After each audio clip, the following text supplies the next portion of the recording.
তমলুক স্টেশনের বর্তমান চেহারা খুবই আকর্ষক করা হয়েছে। আমি এখন আসলাম এই পাঁশকুড়া থেকে তমলুকে এলাম। তমলুকে আমার বন্ধুর বাড়ি, এখানে থাকবো দু তিন দিন যাই হোক। ওই যে লেখা ওয়েলকাম টু তমলুক স্টেশন, রাতে জন্য লেখাটা দেখাচ্ছি।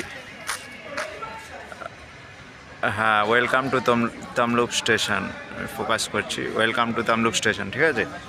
তো এইটাই তমলুক স্টেশনের চেহারা বর্তমান বাইরে থেকে এইরকমই দেখাচ্ছে। বেশ আকর্ষক, সুন্দরভাবে সাজানো হয়েছে এবং তো আগে খুবই অন্ধকার ছিল আর এত লাইট ছিল না, যাই হোক। কিন্তু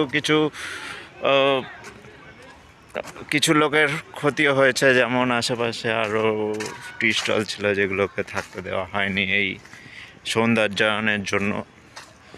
তো আমার মতে, যেহেতু আমাদের দরিদ্র প্রবণ দেশ, ঠিক আছে, পরিষ্কার কথা হচ্ছে এটাই যে সব লোককেই ব্যবসা করতে দেওয়া উচিত, যতই সৌন্দর্যায়ন হোক, যেন কারুর ব্যবসা না মারা যায়। এইটা হচ্ছে, এই দিকে ফোকাস রাখতে হবে।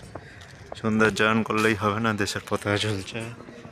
তো অ্যাকচুয়ালি অত ট্রেন ছাড়ে না, কিন্তু তাও এটা এত খরচ করা হয়েছে, যাই হোক ভালো লাগছে। মেন কথা হচ্ছে এটাই। ট্রেনের সংখ্যা খুবই কম, দীঘার ট্রেনগুলোই যায়। লাইন দীঘায় গিয়ে শেষ হয়ে গেছে আর হলদিয়ায় গিয়ে শেষ হয়ে গেছে। সেইভাবে ট্রেনের লাইন নেই এখান দিয়ে।